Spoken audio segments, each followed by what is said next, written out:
ये ऐलान करते हैं कि भाई और असेंबली में ऐलान करते हैं कि मैं ये करने वाला हूं, मैं इस्लामाबाद पे कूच करने वाला हूं अपने सारे लोगों को लेके। इसी बीच पिक्चर में इमरान खान की भी एंट्री हो जाती है। वो भी अपने जो कार्यकर्ता हैं उनसे अपील कर देते हैं कि भाई आप भी अब लग जाइए। मैं ये नहीं कह रहा कि दोनों साथ हैं, लेकिन दोनों ने एक एक फ्रंट तो खोल दिया ना। और आपको याद होगा कि जब पीटीआई ने प्रोटेस्ट किया था, जब इमरान खान को गिरफ्तार करने आए थे, कम से कम पानी तो पिला दिया था पीटीआई के कार्यकर्ताओं ने फौज को उस दौरान, पाकिस्तान की फौज और पुलिस दोनों को। नमस्कार रोहित जी। मैं 5 दफा पाकिस्तान गया क्योंकि वो हमारे गुरुओं की धरती है। जी। तो सिवाय किताबें और टीवी डिबेट से उठ के, और मैं इतने साल अमेरिका भी रहा, तो मुझे उनकी सोच को जानने का हम्म। प्रिविलेज मिला। हम्म। रोहित जी, वैसे तो 57 मुस्लिम देश हैं, लेकिन पाकिस्तान एक वाहिद इस्लामिक मुल्क है जो सिर्फ यूद और हनूद की नफरत पे बना है। हम्म। पाकिस्तान में जब तक वो सवेरे उठ के हिंदुओं को गाली ना दें, हम्म। हिंदुओं को छोटा ना बनाएं और हिंदुओं को पीछे छोड़ने की बात ना करें, तो वो मुल्क इकट्ठा नहीं होता। बल्कि अगर हिंदुस्तान ना होता तो पाकिस्तान के चारों सूबे अलग हो गए होते।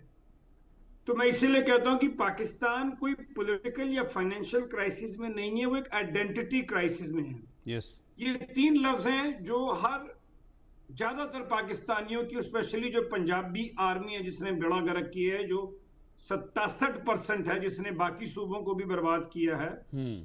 उनको 3 चीजें हैं जिनसे वो अपने आप को हमसे सुपीरियर मानते हैं। एक वो शाकाहारी लफ्ज, हम्म। दूसरा मूर्ति पूजा और तीसरा बनिया। हम्म।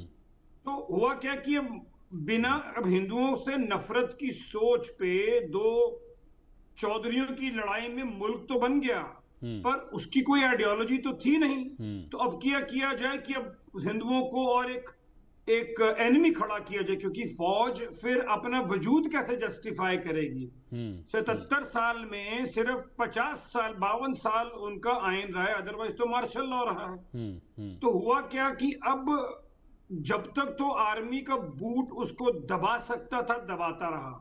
मतलब इमरान हम्म। खान साहब से इन्होंने पार्टी का सिंबल ले लिया, उसके बाद भी इलेक्शन जीत गए। और फौज जो है वो उनकी सबसे बड़ी, मैं समझता हूं कि दुनिया की वो सबसे बड़ी दहशतगर्द तंजीम है। ना सिर्फ सिर्फ पाकिस्तान में नहीं, $10.2 बिलियन तो मिलिट्री का बजट है। मिल्बिस नाम की एक ऑर्गेनाइजेशन है जिसमें वो खेती से लेके, डिफेंस हाउसिंग से लेके, केमिकल से लेके, रियल एस्टेट से लेके, वो सारे काम करते हैं। और उसके बाद आप देखिए कि वहां पे जो भी मेजर जनरल के ऊपर से रैंक का आदमी रिटायर होता है, उससे 250 एकड़ जगह भी मिल जाती है। तो मेरा कहने का मोटा मोटा लबो लबाब ये है कि पाकिस्तान एक मजाक है, हम्म। एक कैंसर है।